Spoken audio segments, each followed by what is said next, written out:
नमस्कार, आज आपण मराठीयन्स किचनमध्ये भरल्या वांगीची रेसिपी बघणार आहोत। इथे मी 9 ते 10 बारीक वांगे घेतलेत, ते स्वच्छ धुवून आणि त्याचे अशा पद्धतीचे 4 काप करून घेतलेत। इथे मी गॅसवर तवा तापायला ठेवलाय, त्यावर अर्धी वाटी शेंगदाणे भाजून घ्यायचे। शेंगदाणे भाजून झाल्यानंतर ते मिक्सरच्या भांड्यात घ्यायचे, त्यामध्ये अर्धी वाटी खोबरं टाकायचे। आता यामध्ये आपल्याला 10 ते 12 लसणाच्या पाकळ्या टाकायच्या आहेत, 1 चमचा मिरची पावडर, अर्धा चमचा घरचा काळा मसाला, अर्धा चमचा धना पावडर, पाव चमचा हळद, चवीनुसार मीठ, अर्धा चमचा जिरे टाकायचे, अगदी थोडासा हिंग। आता हे सगळं मिश्रण आपल्याला बारीक करून घ्यायचे। हे आता एका प्लेटमध्ये काढून घ्यायचे, त्यामध्ये बारीक चिरलेली कोथिंबीर टाकायची, व्यवस्थित मिक्स करून घ्यायचे।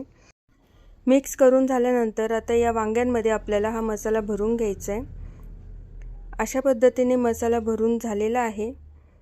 आता आपण पुढची तयारी करूया। इथे मी गॅसवर कढई तापायला ठेवली आहे, त्यामध्ये आता 2 पळी तेल टाकते आहे।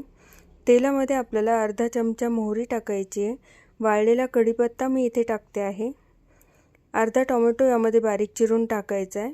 टोमॅटो परतल्यानंतर यामध्ये आपल्याला सर्व वांगी टाकायची आहेत। वांगी टाकल्यानंतर आपल्याला 1 मिनिटभर बारीक गॅसवरच हे वांगे व्यवस्थित परतवून घ्यायचे। परतवून झाल्यानंतर आपल्याला यामध्ये 1 ग्लास पाणी टाकायचे। पाणी टाकल्यानंतर यावर झाकण ठेवून एक 5 ते 7 मिनिटे हे वांगे आपल्याला बारीक गॅसवरच शिजवून घ्यायचे। तुम्ही पाहू शकता एकदम सोप्या पद्धतीने भरली वांगी रेसिपी तयार आहे।